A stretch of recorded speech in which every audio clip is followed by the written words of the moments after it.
நான் உங்கள் கல்லிடை குறிச்சி முருகன். அதாவது ஒரு நட்பு வந்து எல்லாருக்குமே ரொம்ப பிடித்தமான ஒன்று தான். ஆனால் எனக்கு அது ரொம்ப இன்னைக்கு ஒரு ஆச்சரியமான ஒரு விஷயம் இன்னைக்கு நடந்தது. அது ஒரு 1.5 வருஷத்துக்கு முன்னாடி நான் ஒரு நண்பர்கிட்ட கொஞ்ச நாள் தான் பழகியிருந்தேன். ஒரு 15-20 நாள், ஒரு மாதத்துக்குள்ளே தான் பழகியிருந்தேன். ஆனால் அந்த நண்பர் பேர் வந்து ரெக்ஸு. அவர் ஒரு கன்ஸ்ட்ரக்ஷன் கம்பெனியில் சூப்பர்வைசராக இருக்கார். அவர் இவ்வளவு பாசம் வச்சு பழகியிருக்காருன்னு எனக்கு இப்போ தான் தெரியுது. இன்றைக்கி தான் அவர் ஃபோன் போட்டார். ஃபோனில் பேசினேன். அவர் அப்படி என்னை பற்றின டீட்டெயில்ஸ் பூரா சொல்லுதார். ஒரு 15 நாள் பழகின ஒரு மனுஷன் இவ்வளவு நட்பு பாராட்ட முடியுமா அப்படின்னு எனக்கே ரொம்ப ஆச்சரியமாயிட்டு.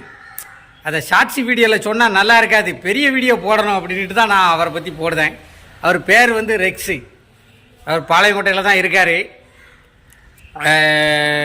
கான்ட்ராக்டு பில்டிங் கான்ட்ராக்டு கம்பெனியில் அவர் சூப்பர்வைசராக இருக்கார் கன்ஸ்ட்ரக்ஷனில். ஆனால் எனக்கு அவர் பழகும்போதே அந்த ஒரு 10-15 நாளையில் மனுஷன் நல்லா தான் பழகினாரியான். ஆனால் நம்ம எல்லாத்திலையும் பழகுவோம்ல, 2 மாதம் 3 மாதம் அப்படியே பழகிட்டு இருந்தாலும் அப்படியே போயிடுவோம்.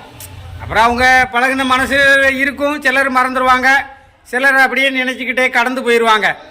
அவனு என்கிட்ட ஃபோனில் பேசணும்னு அந்த மனுஷன் துடிச்சிக்கிட்டு இருந்திருக்காரு பார்த்துக்கிடுங்க. அது எனக்கு ரொம்ப ஒரு மெய் சிலிர்த்துட்டு, இப்படியும் நட்பு பாராட்ட முடியுமா? ஏன்னா நாங்கள் பழகின காலங்கள் கொஞ்சம்தான். ஆனால் எங்கள் நட்பு வாழ்க. அவர் வைத்த தூய்மையான அந்த அன்பு, அந்த நட்பு.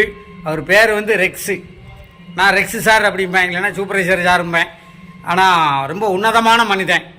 எனக்கு அவரை ரொம்ப ஆரம்பத்துலேயும் பிடிக்கும். ரொம்ப A to Z அந்தரங்கங்கள்லாம் பேசுவோம். நல்ல ஒரு உற்ற நண்பன் தான். ஆனால் இன்னைக்கு அவர் ஃபோன் போட்டு பேசின விதம் வந்து அந்த நட்பை எங்கேயோ கொண்டு போய் நிலைநிறுத்திட்டு. வாழ்க நட்பு, வெல்க நட்பு, வளர்க நட்பு.